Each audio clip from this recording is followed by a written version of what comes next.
Okay, good evening, ladies and gentlemen. Welcome again to yet another Mental Health Tuesday. This is our 32nd episode of Mental Health Platforms. We do this every Tuesday night, 8 to 9, to give us a platform to share ideas and also to help us cope with matters of mental health that affect us and affect our families. So, welcome tonight. Our topic, as shared, is how does patriarchal myth or perceptions of gender roles in our families affect our relationships? How do perceptions and myths of our gender roles affect our relationships in our families? That is the topic today, and we have none better to take us through that than Caitlin Ciendell. She's an expert on something, and she will be given this opportunity to tell us what expertise does she have and why does she think this topic is very important for us. Caitlin, please, the platform is yours. Thank you for the introduction, Mohammed. Hi, everybody. I'm Caitlin Ciendell. I am originally from California. I now live in Nairobi, and I've been living in East Africa since 2017. I have a company here, and we focus on financial wellness for micro enterprise business owners. In college, I studied women's studies as well as international security and conflict resolution. And really, all throughout women's studies, this is exactly what we study. It's kind of like the setup of society. And so what I'm going to be focused on today is essentially the myth around having a sole provider for a household and how that does affect, as Mohammed said, relationships as well as mental health. So I am just going to start. Is there any questions before I start?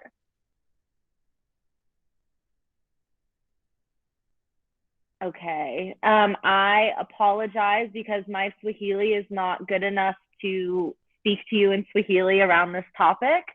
So I will do my best to speak slowly. And if I am speaking too fast, I have the chat up. Please just message in the chat, like slow down, so I can slow down the pace at which I speak. So before we talk about the role of the sole provider and the myth around that, I think it's good that we just touch very briefly around society and societal rules. So society is kind of like this invisible thread that holds us all together. And it has rules. A lot of these rules aren't spoken, but they're just internally known through all people in society. And it's kind of a self-perpetuating cycle. And one way that you can really start to observe your own society and your own societal rules is really just listen and observe. So how does your society value men? Like, how, in order to be considered like a good man or a man, what is necessary for you to accomplish? What about, same question for women? How does your society value children? How does your society value family? And how does your society value anybody who does not fit into these exact roles of like, you are very clearly a man, you are very clearly a woman. This is very clearly a traditional society. And it's usually when we have outliers of society that we can really start to discuss and dissect what our society values. And, once we see that, we can also start to make a change in our society and start to kind of adapt it. So an example of kind of outliers of society would be like the LGBTQIAA community, the trans community, women who don't want children. Depending on where you are in the world, if you're like not a white person, you can also be considered on the fringes of society.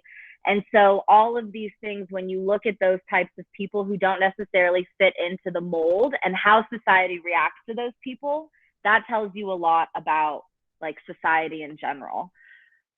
So when we look at most societies, and this is true for the Kenyan society as well, the Kenyan society is a patriarchal society.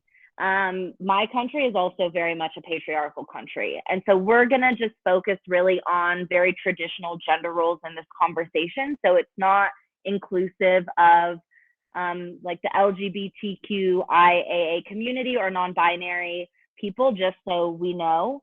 And so when we look at gender roles, a gender role is essentially what's expected of a person based on their gender. And their gender is not their sex.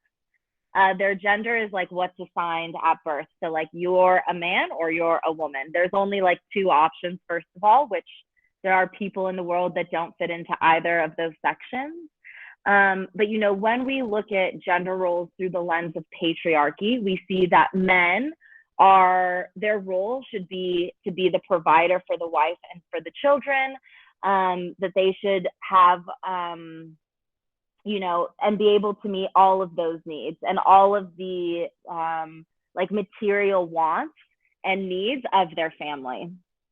And so also then when we add on the context of an African context or of a Kenyan context, children are very highly valued here, which I'm sure everybody is aware of. And I'm sure this is changing in some regions, but you know, more children is sometimes looked at as better. And so when we have this also leads to like extreme financial responsibility. You know, having kids is expensive.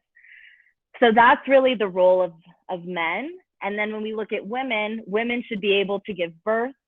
And so if you're not able to give birth, you're not as highly valued. You should be able to take care of children, to cook, take care of the home, take care of your husband as well as be beautiful. It's very important for women to be beautiful. I'm sure everybody here has seen somebody or who's even partaken in talking badly about somebody who is not beautiful. And so it's very important for women to be beautiful.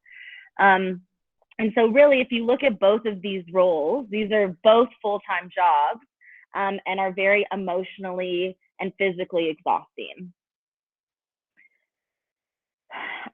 The other thing that's a bit crazy about patriarchy is it really does a good job kind of othering, which means, you know, not really looking at the whole of society as a unit, but looking at people as different from us. And when we have these very like rigid roles of men and women, it also can lead to infantilize your spouse. Meaning that, you know, it's very easy to kind of look at your spouse as a child. So if we look at this through the man's perspective, you know, if he is taking on the full gender role and has placed on his shoulders the full financial responsibility of his family and his kids, you know, and his wife, much like his children, are financially dependent on him. And so when there are money issues or when there is stress or you know, any type of disturbance and kind of imbalance in emotions, it's very easy to kind of,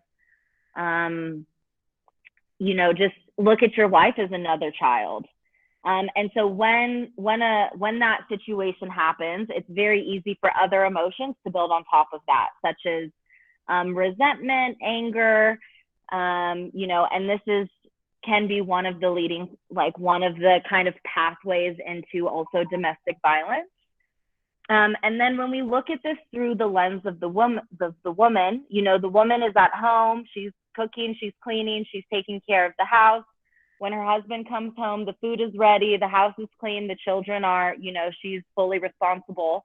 And also for her, you know, when your husband is not helping out at home because he's at work, much like children, he's also very fully reliant on you to, you know, feed him and make sure his clothes are clean and all of this. And that, again, is very childlike behavior. And so, again, when there is high emotional tension from the woman's side of things, it's very easy to also compare your husband to a child. One of the main differences is because we live in a capitalistic world, You know, when you have one person who is providing for a family, that does give them a power there, that automatically creates a power dynamic.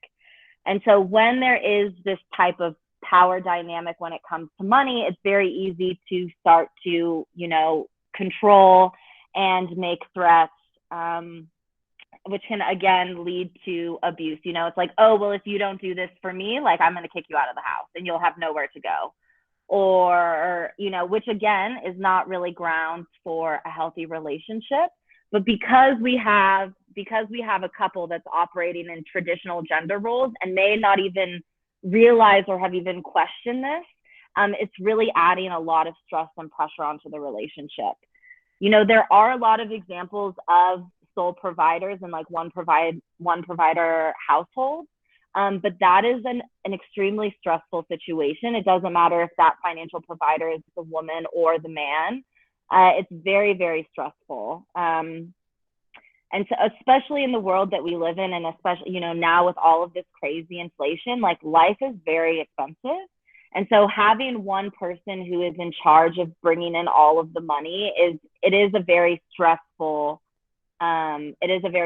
responsibility.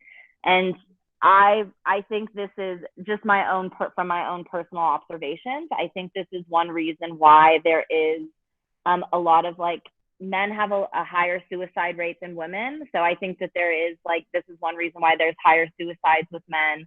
I think this is another reason why there's, like, a lot of drug use and alcohol abuse within like the male gender. It's because of this, you know, when we haven't broken out of our societal roles and when we haven't questioned society and we just function without questioning, even if it's not aligned, it can be a lot of pressure, you know, because as humans, we're not really born to fit into society. We're more born to, like, fit into our own selves and to understand ourselves. And for some people, that does not mean that you'll fit into society well.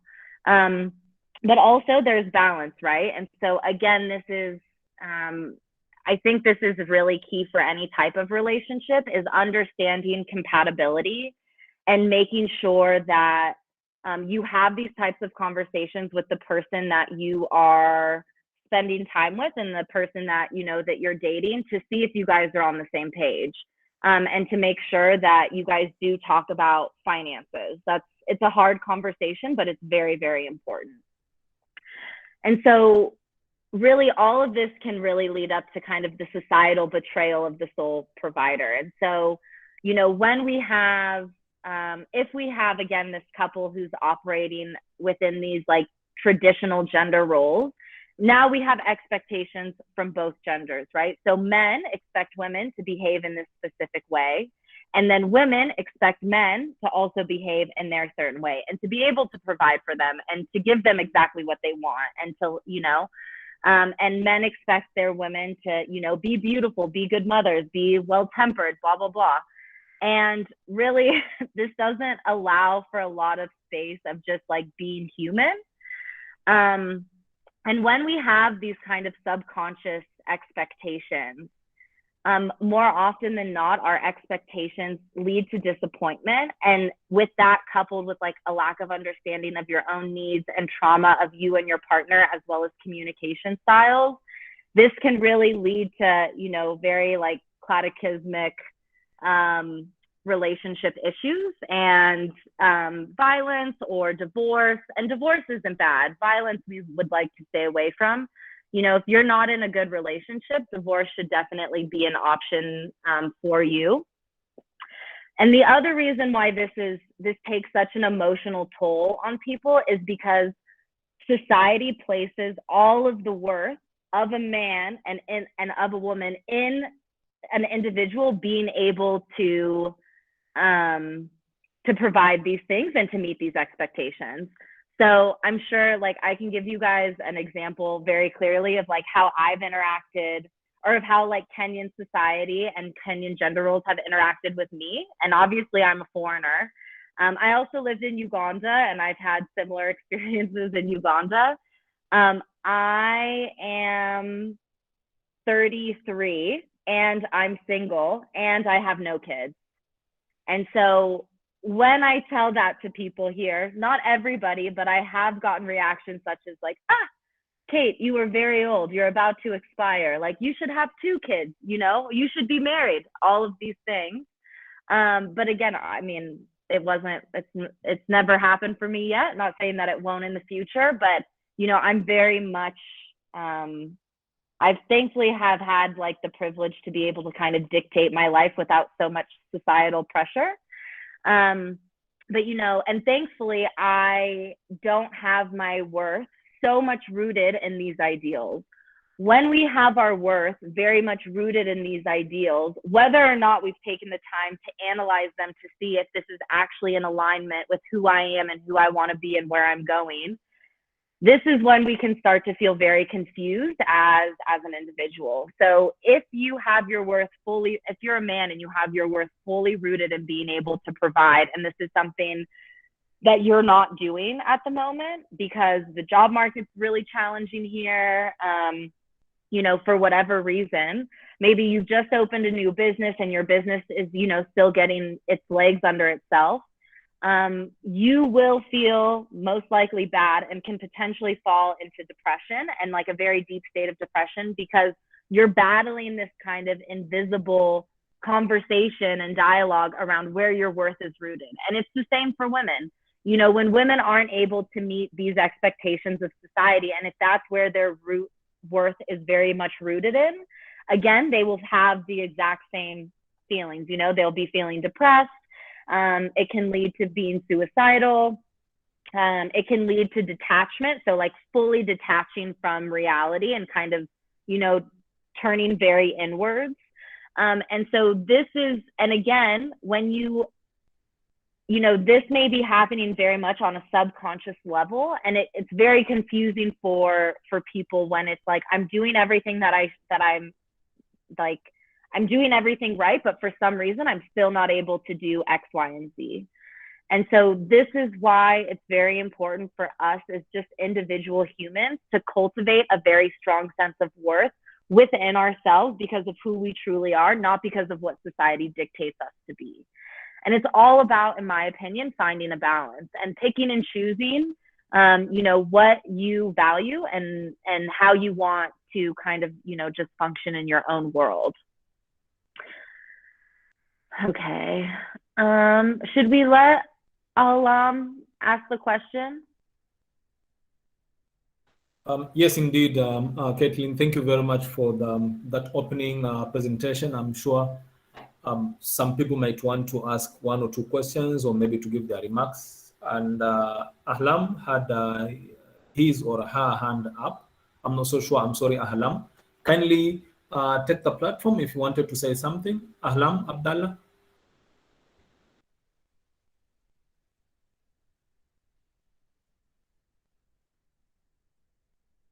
Ahlam, you raised your hand. Do you want to say something, please?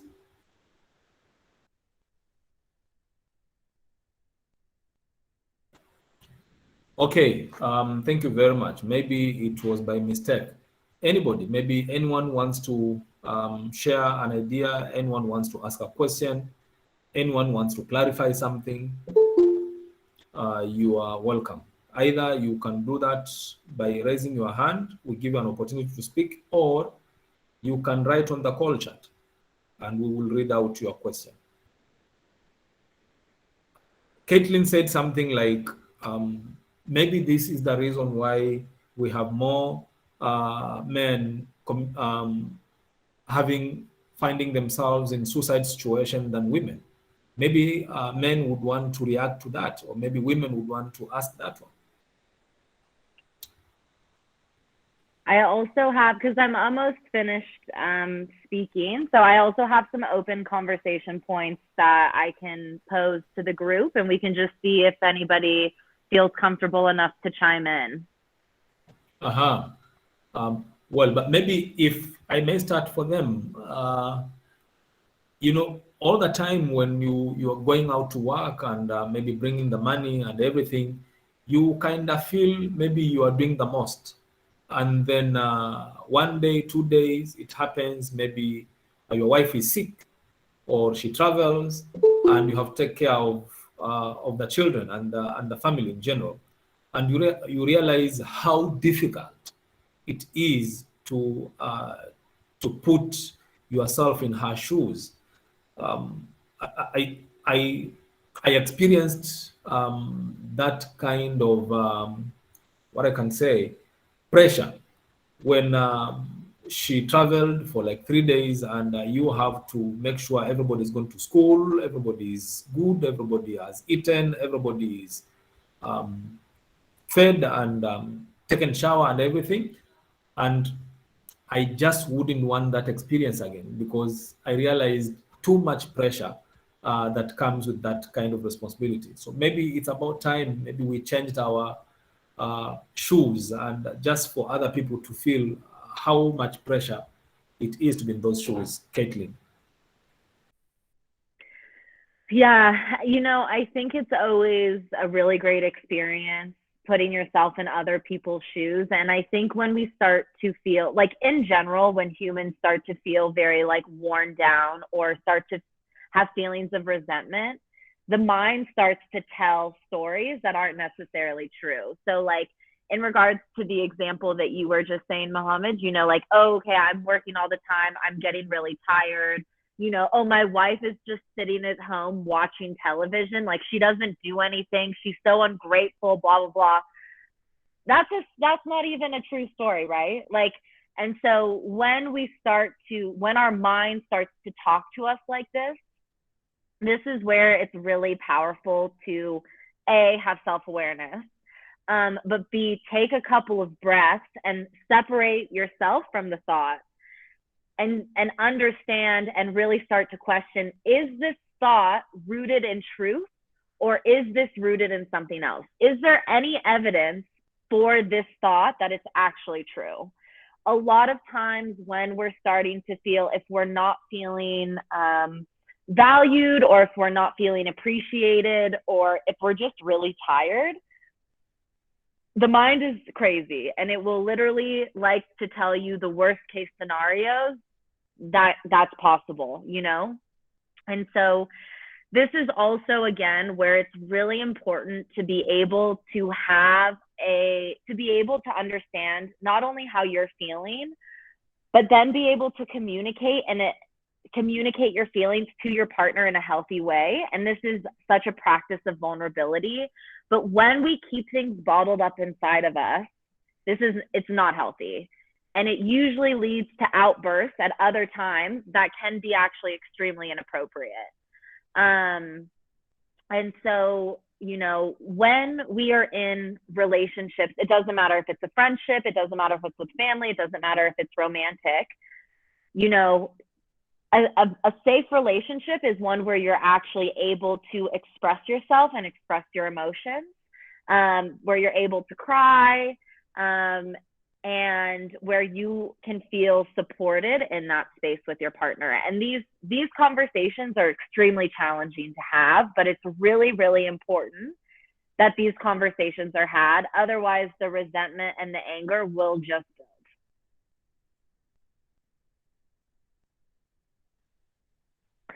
So this kind of leads in very well to, like, as a couple, if and when you find yourself in a serious relationship where you are considering marriage, it's really important that before you marry, that you have these types of conversations with your partner so you can make sure that you're on the same page. If you cannot have these conversations with your partner, and I understand there's very different situations of marriage, we have arranged marriage, we have love marriage, all of these things, but regardless, if this is somebody that you're serious about spending the rest of your life with, up until the day you die, you have to be able to have these conversations. Otherwise, like, chances are your life is going to be not so enjoyable, because you're not going to have a safe space to release this. And, like, at the end of the day, all humans are just looking really for, like, love, support, and validation. And like a safe space to, like, express themselves and just be. And so it's really important that when you are in a serious partnership, that you have these conversations, that you understand, like, What are you expecting from your wife? What are you expecting from the role of your husband? Is this in alignment? Like, what are you guys expecting in regards to children? What are you guys expecting in regards to like where you'll be living? What do you guys want to do with your lives separate from just your marriage? Like, what goals do you have as a couple? What goals do you guys have as individuals? All of these things are really, really important to discuss with somebody. I would definitely, if you can, before you get married. And so, this just really allows for, and again, like, let's say you want to have these conversations with somebody. Someone's reaction to these conversations is also going to tell you a lot about who they are and where they are emotionally, as well. So I know there can sometimes be fear around like, okay, well, if I express this, how are people going to react? But you have to understand and really trust that their reaction tells you so much more about them than it does about you. And so if you have somebody who reacts in a very harsh way and you don't feel safe expressing yourself, I don't know if that would be a very good match for, a marriage. Again, because we really want marriages to be a safe space for all parties, children, wives and husband, to fully operate in. So if we don't, I see. Okay, my name is Walter. Thanks. What's the difference between Kenya and American relationship? What do you think that Kenya can borrow a life from American relationships? I think I would say one of like the biggest differences, I mean, America is like a very large country, and there's a lot of different pockets of different types of people depending on where you are. So there are still a lot of people who are getting married in their early 20s and having kids. I'm from California. California is like a very like progressive, like liberal area, And so a lot of people from my hometown, like a lot of my close friends, like 2 of my close friends just got married last year. And so we're very much about trying to set up our own lives and before we kind of hop into a marriage or have kids. I don't really want to say that somebody should do this or somebody shouldn't. I think that, I think that there's a lot of change that happens in an individual between the ages of 20 and 30. And I think that self-discovery is a very important thing. And the more that you understand about yourself, the better you will be able to match yourself with a partner who is supportive of who you truly are, right? Because a lot of times and this is worldwide. This isn't, I'm not just speaking for Kenya. This also happens. This happens everywhere, including in the US. But, when we don't know ourselves very well, or when we're still very young, there's still a lot of learning to do. And so we may find ourselves in a relationship that was very good between the ages of 20 to 25. And because we were together with that person for 5 very like good special years, we may think that that is actually somebody that can be with us until we're 90. But one of the things that you just have to understand is that like people change so much through their life, and being adaptable is such a great trait in a partner, to understand that like you may marry someone and then you're going to go through like 7 different versions of that person. And the same way they're going to go through 7 different versions of you in a lifetime. And so I don't know if there's anything necessarily about, I wouldn't recommend anything like American to Kenyan. What I would just recommend is that it's really important and that it'll allow a stronger foundation for any type of relationship, friendship, love, and with family, is to really get to know yourself and be curious about yourself. And be willing to try things, and be willing to have like very hard but honest conversations. Okay, Caitlin, it's unfortunate from our that's more Can I help you with that? I know Dominic has his hand up. Hafswa has had her hand up as well, but she kind of left. Maybe she'll come back. We can give Dominic an opportunity to speak up, maybe ask a question. Dominic? Hi, Mohammed and Kathleen. Sorry, joining you from the road. but I've been following keenly, just getting the main message being communication that is key when it comes to the success of these relationships or entanglement, if I can say that word. But there is a question that I want to ask. How or where do you get the tenets of starting these communication channels? Because there are some of us who come from different religions and also different cultures. So we tend to have some biasness about marriage or relationships, especially the roles that people have to play or what you expected as a man to do or a lady to do. So where can you build the foundation of these communication channels to an extent whereby when you need a safe space to speak out, then the other partner can be able to understand you that you need this safe space, other than they making their reasoning based on the biasness they have based on religion or culture.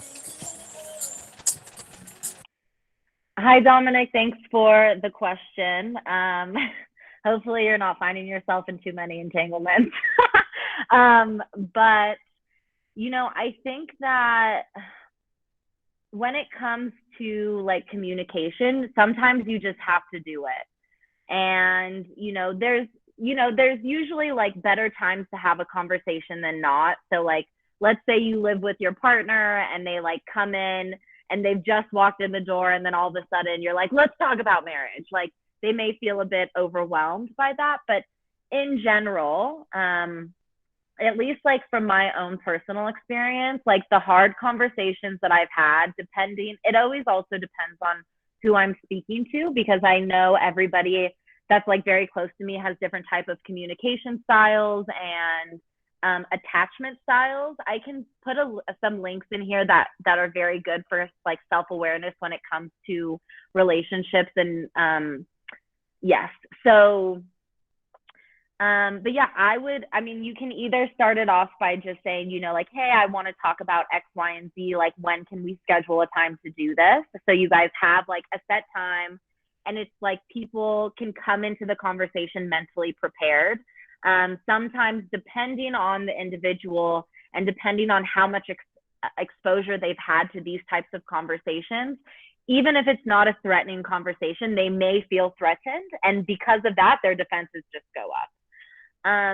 It's very hard to separate the person from their religion and from their upbringing. It's almost impossible unless that person has like extreme self-awareness and has already done like a deep dive analysis on themselves, on their upbringing, on their religion, and has actively chosen things that they, can identify and say, this actually isn't aligned with what I believe and what I want for myself, and this is.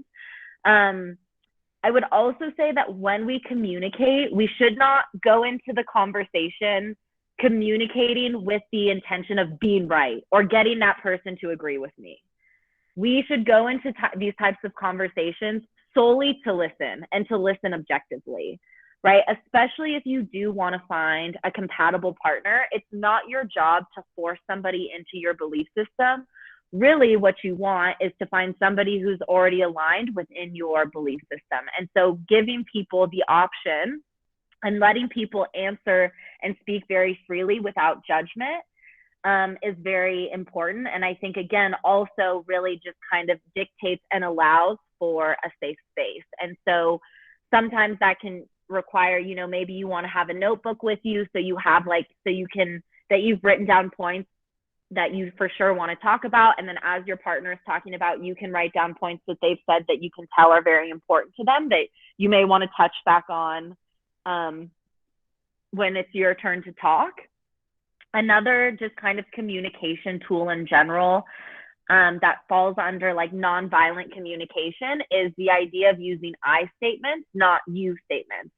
So not like, when you do this or you always do this and you, but more using I. So like, I feel that this is an important conversation to have because I care about you and we're serious and I want to make sure that we are on the same page. Not like you come from a different like religious background, you come from a different upbringing, and this is making me nervous. Like it's the same message conveyed in a very like different way. I think that is what I would say. But, you know, honestly, you just have to do it. And it gets easier with time. And again, how people react to these types of conversations, again, is going to tell you so much more about that person than necessarily their actual answers.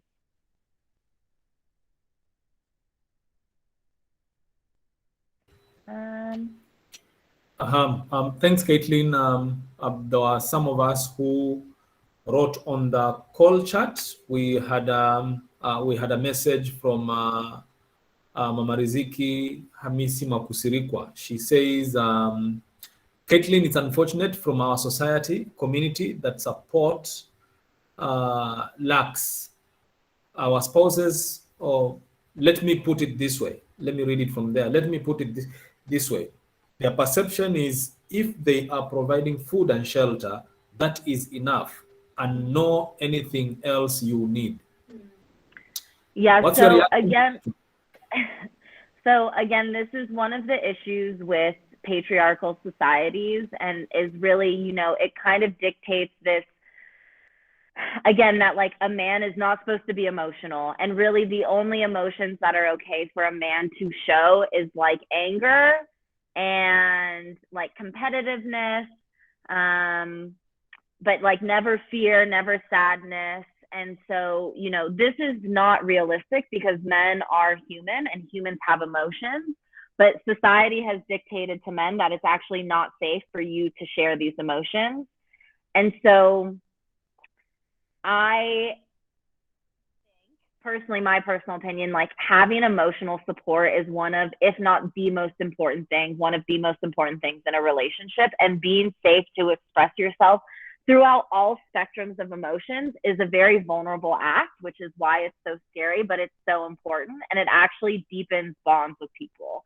And so, you know, this again, I think has a lot to do with like compatibility. And again, having these conversations, like if a man tells you that they are, you know, if all they need to do is provide shelter and food and that's it, I would take this comment very seriously. And again, ask yourself, is this somebody who I should be in a relationship with? Also understanding like, what are your own emotional needs? Like, how do you need people to show up for you in ways where you feel supported? You know, and understanding that everybody has their own boundaries, but like, you know, when you're feeling anxious, is it safe to talk to your partner? Are they supportive of you, or are they just going to brush off, you know, oh, you're just overreacting? Because again, that's not being seen or heard, and being seen is so important for us as humans. It doesn't matter if you're a man or a woman. And so being able to practice vulnerability within your relationships is really important. And yeah, I mean, I think again, it just all comes down to like having these hard conversations and then making decisions based on what people tell you and sticking to what you know is right for you, all while understanding your own emotional needs and what do you actually need from a partner. Because your partner also shouldn't be, you know, we don't, this is a lot easier said than done, but like also addressing like codependency issues. You know, ideally we would really like to feel.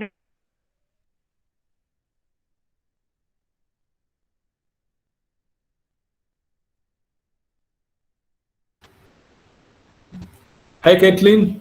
We lost you.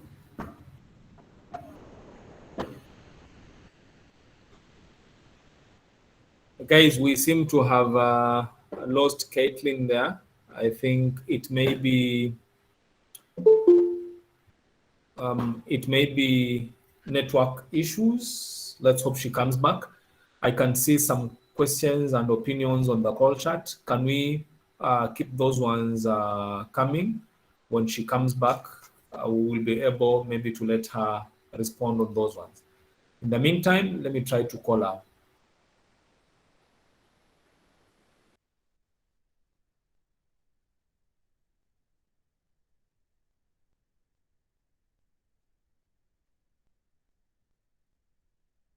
Okay, Caitlin says the computer went off, but she's powering it up again.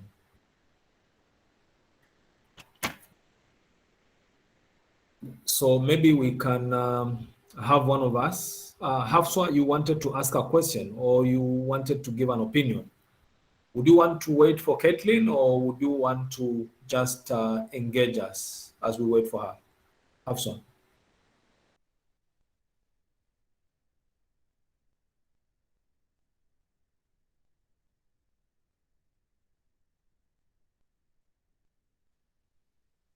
Thank you, Muhammad. I'm sorry, my network got disconnected, so I kind of got lost. So let me hear what Caitlin has to say, then I'll respond. Okay, I'm thank back. you. Sorry, you guys, my computer died, but we're good now. Okay, you have it now, Caitlin. I wanted to read a few notes on the call chat. There is Lestos Dollars who says, Madam Caitlin, what advice can you give to divorced couples that had like 1, 2, or 3 kids together? So that's a question. Kindly note it down. We have Isaac Kuria who says, helping a partner with duties is okay, but I tend to support an idea where each partner understands the roles in a home. The creation, nature, reasoning, perception, and worldview of men and women are different, both with weaknesses and strengths. We just need to complement each other. What he says is we need to coexist in a way that is convenient for each other. We have Mahmoud Ali who says communication, infidelity, force of control from family side are key to the break. But ego, and ego is in caps, kills all this. And then we have Kadzo Jali who says traditional gender roles is one of the reasons most young people, especially women, are shying away from marriage. There is this notion that once you get married, you lose yourself to the role of wife or mother. The perception that femininity is less or weak also means more young women are fighting hard not to fit in the traditional gender definitions and shy away from any forms of vulnerability. Wow. Quite a mouthful, Caitlin. Maybe you may want to say something about that. Last one from Mahmoud Ali. He says, I believe for divorced partners, there is nothing one can advise them, only encouraging them for co-parenting. My thought. I think Mahmoud Ali is responding to the question that Lesos Dollars asked up there.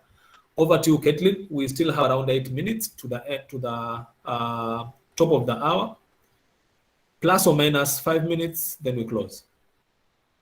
Okay, yeah. So I don't know if I'm the best person to talk about like giving advice to divorced couples, to be honest. My parents they've almost gotten divorced a couple times, but they're still together. One of my close friends, when we were in like middle school, which is like primary 6, 7, 8, I'm trying to translate it. Her parents got divorced. I think divorce is very challenging, full stop. I think can be so, because it's like so emotional for everyone involved, it really does require another level of emotional maturity from the parents to make sure that they are really trying to prioritize the needs of their children over any bitter or pettiness that's still between the two adults. And so this is, I mean, no way can anybody execute this perfectly because, again, we're all human and we all have emotions, and emotions can be very challenging. But I would say that prioritizing or keeping in mind your children is, I think, very, very important. And trying to not bring your children and position them to be in the middle of you and your spouse. So, like, if you need to talk badly about your ex-partner, that's fine, but it shouldn't be to the kids.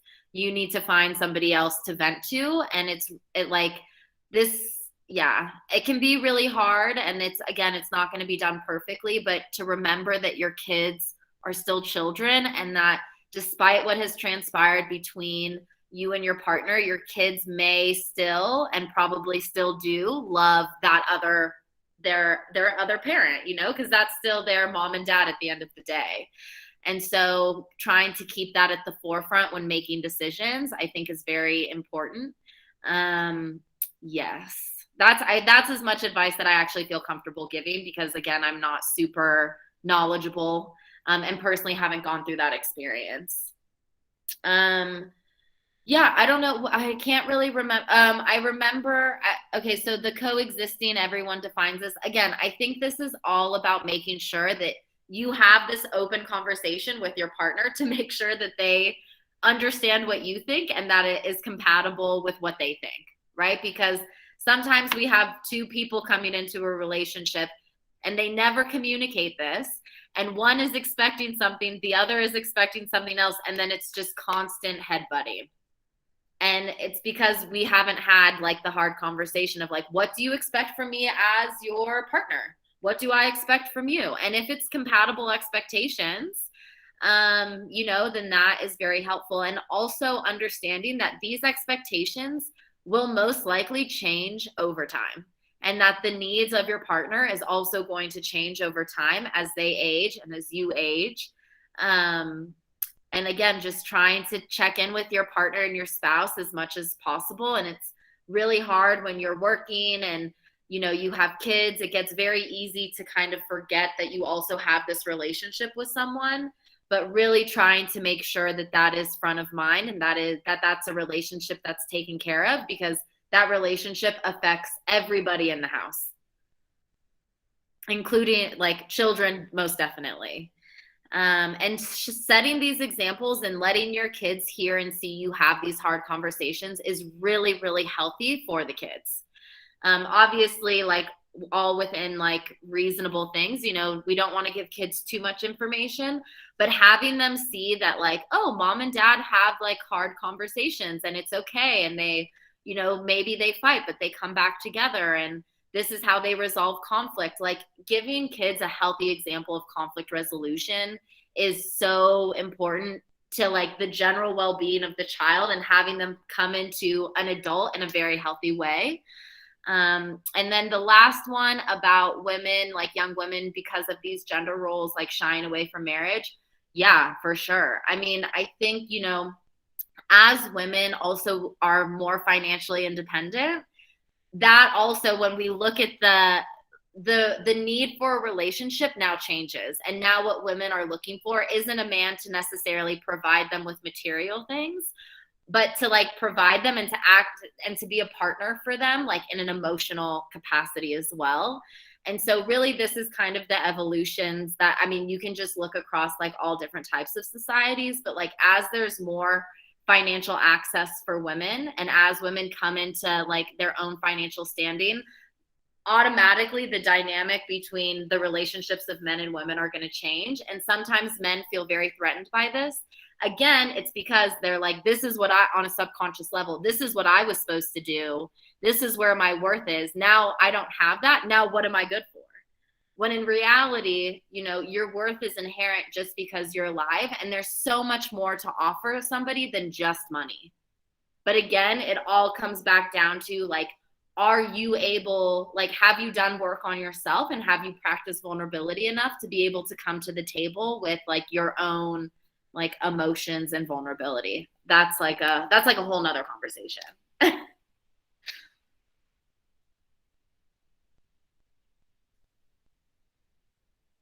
Are there any other questions? Maybe we check on the call chat. I can see some conversation still. We have Collins Oteo, who says career roles has also contributed to family breakups, e.g. career progressive ladies don't want to submit to their husbands and also absconds the duties that leading to disagreement in the family. It's your call, Caitlin. I don't want to say anything about that. Mahmoud Ali comes again, says, my parents divorced when I was 3 years old, something I came to know when I was in class 5. I found myself in an orphanage all my life, yet they are alive. None could advise them to withdraw me from the orphanage, but that was the only safe way for me in my education, which I had to accept.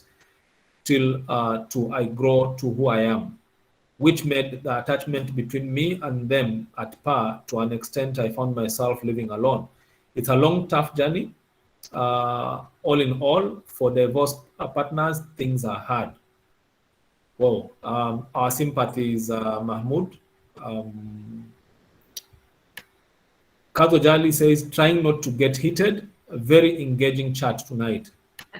Over to you, Caitlin. Maybe we can spare another 5 minutes and then we close. Okay, yeah, that sounds good. If we need, then we can come back to this topic some other week. Yeah, definitely. So just going, like, speaking to Colin's comment, you know, a lot of times, like, when we look at the society, takes a while to catch up to actually, like, individuals changing. And so when opportunities open for women that previously haven't been there, like, this is shown across countries, like, women become, because women have been so hungry for opportunity, that the second that there's opportunity, they'll go for it, you know? And so again, I think that this also revolves again around communicating your expectations and what you want in a partner. Like, if you are looking for a woman who actually truly does submit to you, like, but you also want a woman who, like, thinks for herself and also is, like, able to go out into the workforce, like, the chances of finding that individual, I would say, are pretty, I mean, it's not impossible, but, you know, empowered, I don't know how to, I mean, I think, again, I'm just going to say this is all about talking about expectations before you get into a marriage, and being very honest. Like, don't tell somebody what you think they want to hear. Explain exactly what you're feeling. Like, you need to be very honest. Like, don't try and put up a front, because again, it's going to be very hard for somebody to really know who you truly are, even for you to understand who you truly are. Mahmoud Ali, that's a very intense childhood. Thank you for sharing. I hope that you have a good support system around you to help you work through all of this. And, you know, something that I think all humans have, like, a really hard time with is, like, understanding how the past has shaped us, but also letting go and accepting and understanding that, like, our past doesn't have to define our present, and making sure that we can work towards letting go of things that have been really painful, and understanding that, you know, it sounds like you've been through a lot, especially as a child and a young person, which is so hard, because that's really the time where, you know, we're looking to be really supported and loved unconditionally and seen and heard. And so I hope that you find a community that does that, and it gives you that safe space now. And I mean, maybe you had that safe space when you were in the orphanage, and if you did, that's, like, very, very amazing. And again, thank you for sharing. Kodzo, trying not to get heated. Oh my God, I should have prefaced the conversation with this. This is a very touchy subject. So if you are feeling triggered in any sort of way, that's very, very normal. And really, how we should look at triggers is understanding, like, why am I feeling threatened just by this conversation? What about this conversation is making me feel, like, angry or, like, unsettled? Because that will also show you a lot. You know, I remember as a woman learning about, like, patriarchy, and just understanding how deeply rooted it is in us as humans and in societies and in the world throughout. And I was probably angry for, like, a couple of years. And then, I mean, not all the time, but having an angry reaction to this, whether you're a man or a woman, is, like, very common. And we see it played out all the time on television, on talk shows, and politics, on radio shows. You want to poke someone and you want to get a reaction, just talk about gender roles. Like, people will literally have a visceral reaction. But my question is always, like, why? Because this is actually, like, why do people feel physically threatened and emotionally threatened just through having this conversation? yeah, I think that's also an interesting question to pose to yourself. And thank you for sharing your emotion. I appreciate it. Good practice of vulnerability. Thank you very much, Caitlin. I can see time has gone past us. Just one last one to read from Isaac Kuria says, the point I captured today is ensuring not to talk ill about the partner in presence of the child. Thank you very much, Isaac. The one thing I've also picked very important is not to speak in terms of you, but speaking in terms of I, and my feeling, and maybe I'm not justified for this feeling, but I want to let you know. All right. Thank you very much, Caitlin. It's been a very exciting conversation, and we look forward to another dosage of the same. Remember, I told you we need 2 consecutive weeks of this, and you said you are traveling back home, and we will catch you when you come back. So when you are back in Kenya, please let us know, and then we invite you again. Otherwise, thank you. Yes, Caitlin? That would be great. Thank you for having me, everyone, and listening and just having an open mind in this conversation. And as Muhammad said, we can have like a part 2 of this if you guys are interested, where it can be more of an open conversation where I like pose questions and we can talk, maybe give people 30 seconds, 30 seconds, 30 seconds. So it's very structured. Or if there's something else that you're interested in, and if I have experience in it, I would gladly come on and talk about that as well. So yes, you guys will just let me know what you want and we do that.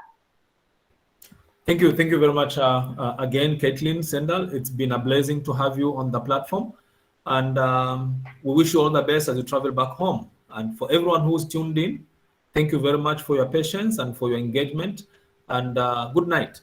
See you next Tuesday, same time, same place. God bless you.